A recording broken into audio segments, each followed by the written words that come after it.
Commençons par la lecture de l'énoncé de cet exercice. Un projet de réacteur nucléaire à cogénération situé à Loviisa, en Finlande, permettra de fournir du chauffage urbain à la capitale Helsinki, située à 80 km du site nucléaire. La cogénération consiste à produire et à utiliser simultanément de l'électricité et de l'énergie thermique à partir d'une même énergie primaire au sein de la même installation. Dans un système en cogénération, 35% de l'énergie primaire est transformée en énergie électrique grâce à un alternateur, tandis que 65% se retrouvent sous forme d'énergie thermique, dont 50% est récupéré pour chauffer un circuit d'eau au travers d'un échangeur. Les deux phrases qu'on vient de dire sont très importantes pour la résolution de ce problème. Je vais donc y revenir en soulignant les mots importants. Alors, on nous parle d'énergie électrique et d'énergie thermique.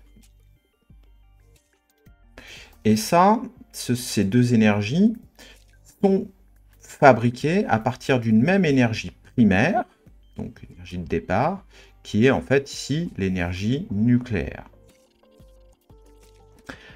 Ensuite, on nous dit que 35% de cette énergie primaire va être transformée en énergie électrique grâce à un alternateur, et 65%, c'est-à-dire le complément en fait, puisque 35 plus 65, tu vois que ça fait 100%, donc 65% va être transformé en énergie thermique.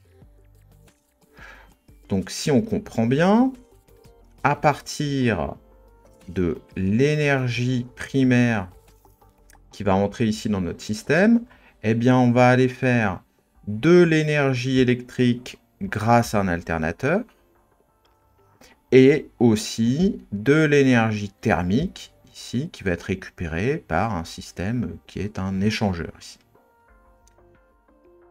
Ensuite, on nous dit que parmi cette énergie thermique, il y en aura la moitié, c'est-à-dire 50%, qui va être récupérée pour chauffer. Pour chauffer quoi? Eh bien, pour chauffer un circuit d'eau extérieur, ici.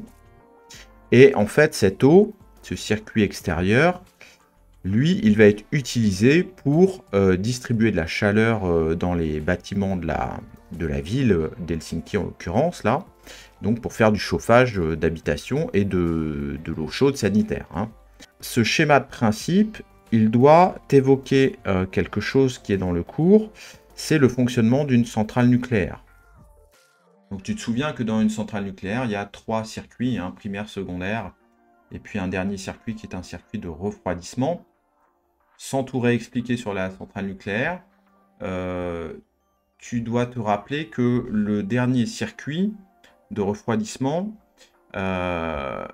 il profite d'une source froide qui est en général un fleuve ou la mer, c'est-à-dire une grande quantité d'eau froide qui va venir refroidir le circuit secondaire. Et ça signifie aussi que cette eau du fleuve, là, qu'on va pomper, et finalement, pour refroidir notre circuit secondaire, eh bien, la conséquence, c'est qu'on va réchauffer cette eau du fleuve et la réinjecter dans le fleuve. Donc c'est un petit peu dommage de perdre cette chaleur comme ça en chauffant le fleuve, parce ça n'a pas d'intérêt de chauffer un fleuve, si ce n'est que ça risque de perturber un peu les écosystèmes. Tandis que si ce circuit-là, en vert sur le schéma, c'était un circuit d'eau de chauffage pour des habitations à proximité de la centrale, eh bien on gagnerait cette énergie-là pour chauffer les habitations. J'ai synthétisé tous ces renseignements en te montrant finalement la chaîne d'énergie. Donc l'énergie primaire, c'est-à-dire l'énergie nucléaire, qui représente 100%, eh bien tu sais qu'elle se partage en 65% d'énergie thermique, 35% d'énergie électrique, et la moitié de l'énergie thermique va être convertie en énergie de chauffage. Donc dans la première question, on nous dit qu'une centrale nucléaire sur la Loire, près d'Orléans, produit annuellement une énergie électrique de 1,58 fois 10 puissance 4 gigawattheures, il faut calculer l'énergie thermique récupérée par un système de cogénération, c'est-à-dire par un système tel qu'on vient de le décrire. Alors la donnée que nous donne le texte, c'est l'énergie électrique. C'est-à-dire que on sait que l'énergie électrique dont on dispose, c'est 1,58 10 puissance 4 gigawattheures. Et la question porte sur l'énergie thermique récupérée. Alors là, il faut faire un petit peu attention parce qu'il y a écrit énergie thermique. On pourrait croire qu'on se situe à ce niveau-là du schéma. Mais l'énergie thermique, c'est-à-dire la chaleur récupérée par ce système de cogénération, on parle de l'énergie thermique qui va permettre de chauffer les habitations. Et donc, c'est ce qu'on a appelé ici l'énergie de chauffage. Donc la question, elle porte sur l'énergie de chauffage. On veut savoir quelle est la quantité d'énergie de chauffage récupérée pour une centrale dont on sait qu'elle produit 1,58 10 puissance 4 gigawattheures d'énergie électrique. Voici la stratégie qu'on va adopter. Donc tout d'abord, nous allons calculer l'énergie primaire. Ensuite, l'énergie thermique. Et enfin, on va en déduire l'énergie de chauffage, qui est en fait la moitié de la quantité de l'énergie thermique. Donc, pour ce premier point, le calcul de l'énergie primaire, nous, ce qu'on sait, c'est que notre énergie électrique, 1,58 10 puissance 4 gigawattheures, eh bien, ça représente une quantité qui est 35% de l'énergie primaire. Alors, qu'est-ce que ça signifie, 35% de l'énergie primaire? Déjà, 35%, c'est en fait une fraction. C'est 35 divisé par 100. Et si je veux le décimal, c'est 0,35. 35% de l'énergie primaire, c'est une quantité qui s'écrit énergie primaire, donc je mets E indice primaire, fois 0,35. Ça représente 35% de l'énergie primaire. Et c'est donc égal à l'énergie électrique dans notre problème. Ça, c'est égal à l'énergie électrique. Et on sait combien ça vaut, puisqu'on nous a dit que ça valait 1,58 fois 10 puissance 4 gigawattheures. À partir de là, je vais calculer l'énergie primaire. Donc l'énergie primaire, c'est égal à l'énergie électrique que divise 0,35. Donc là, l'application numérique, c'est 1,58 10 puissance 4 gigawattheures divisé par 0,35. Et on trouve 4,51 10 puissance 4 gigawattheures. Bon, si tu as un petit peu de mal à passer d'ici à là, tu peux te dire que on a pris dans l'égalité ce terme-là et qu'on a divisé à gauche et à droite par 0,35.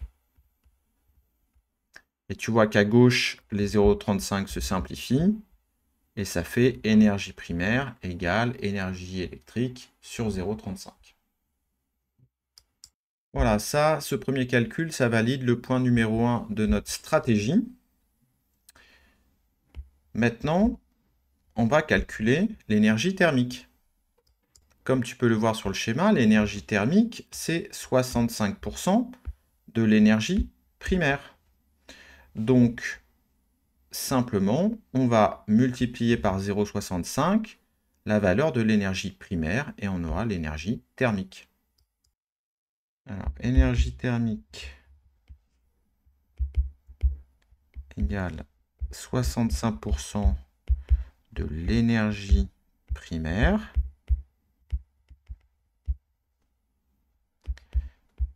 Numériquement, c'est 0,65 fois 4,51 10 puissance 4 gigawattheures.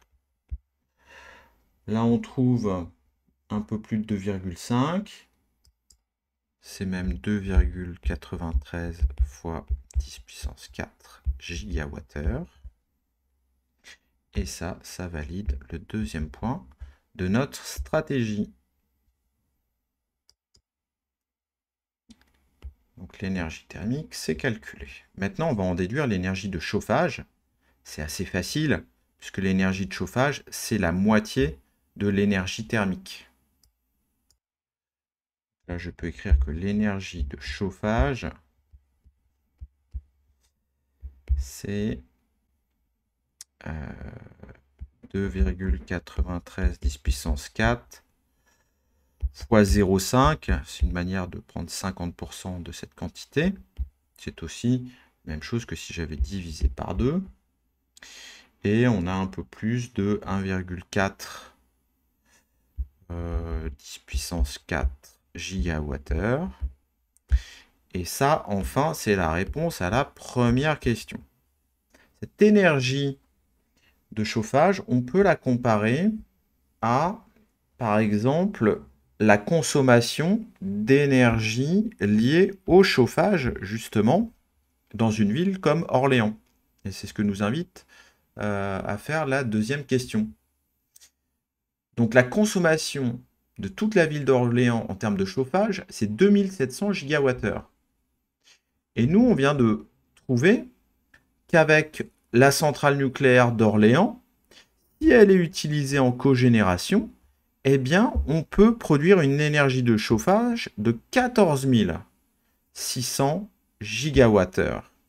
C'est donc bien plus que l'énergie de chauffage nécessaire pour chauffer toute la ville, puisque c'est que 2700. Donc ça, c'est un des avantages de ce système de cogénération.